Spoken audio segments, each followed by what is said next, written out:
Alright, so this is going to be my review of all-new Captain America, Fear Him.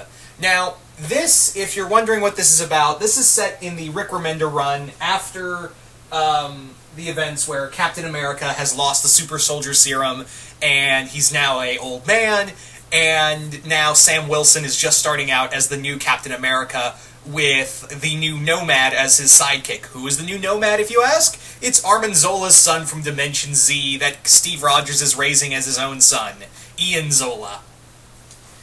Yep.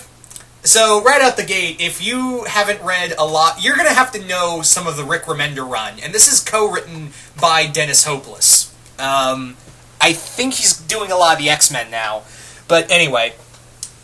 So yeah, Hopeless and Remender are working on this, and this is a 4-part miniseries that revolves around Sam and Ian teaming up to fight a classic but C-list Captain America villain, the Scarecrow. I know what you're thinking. Wait, Scarecrow's a DC character. Well, for those who aren't aware, there is actually a Marvel Scarecrow. This Scarecrow is a little different from the DC Scarecrow.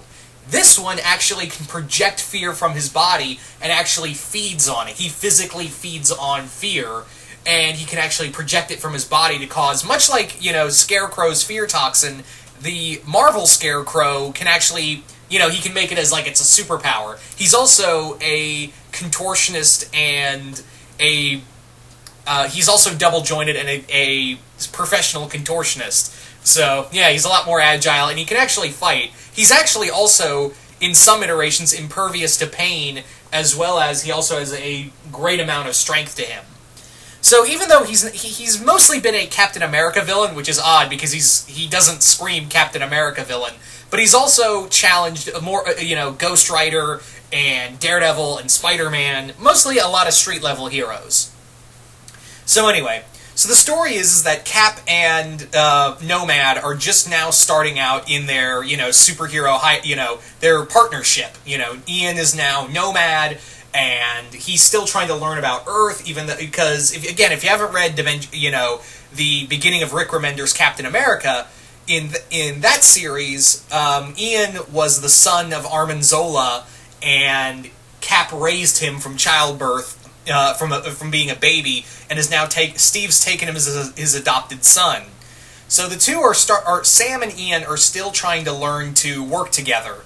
But however, Ian goes off while they're fighting a bunch of bank robbers in Harlem. What happens is that Ian goes off.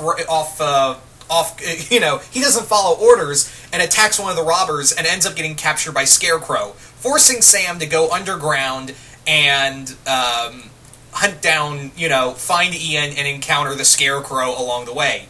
Also, while they're down there, they both encounter kids that are now living, homeless kids who are living underground and in constant fear of the Scarecrow, who is their, as they like to call it, their version of the boogeyman, which fits Scarecrow very well.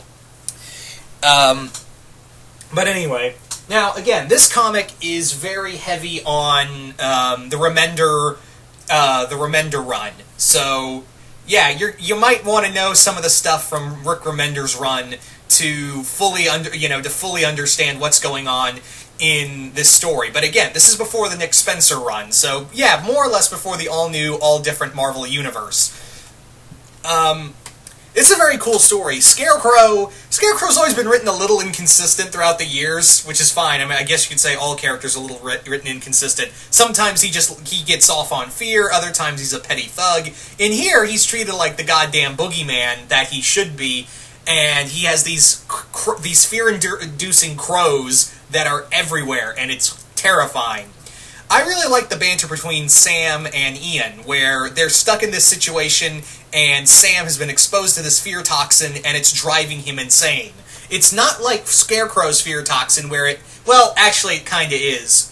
You can't help but make the parallels between the two Scarecrows. But this one is a little more, it's very fast acting, It's very fast acting, and it also drives Sam insane, at one point.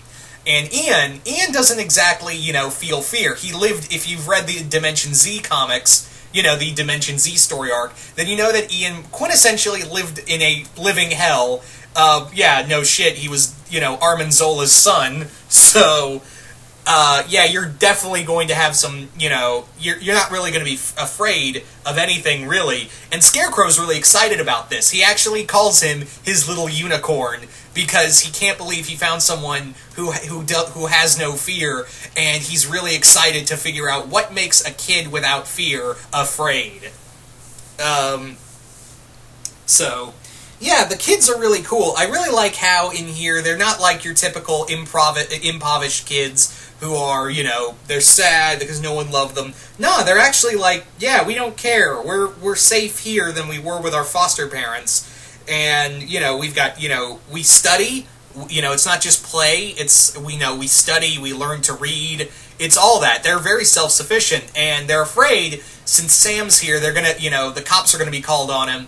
And the group's leader, Shia, who's kind of like the den mother of the group, she is very concerned about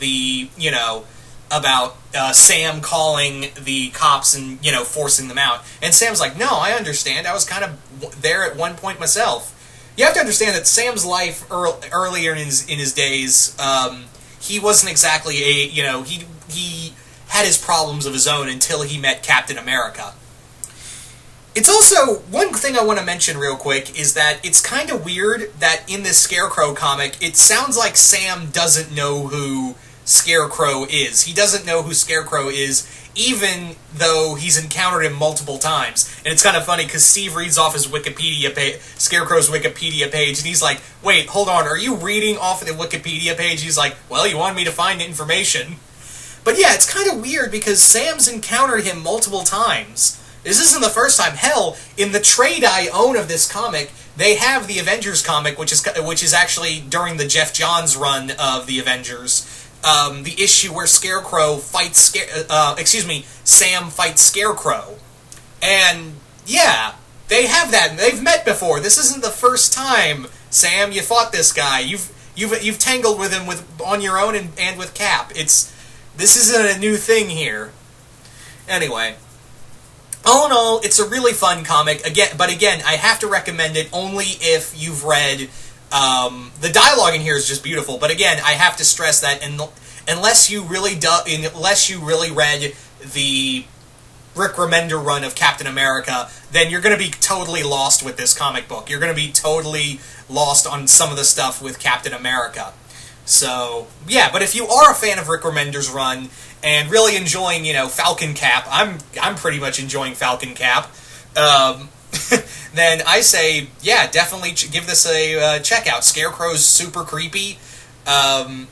It's it's cool to see Nomad and Sam and Ian kind of be at each other's throats. Having some sidekick issues.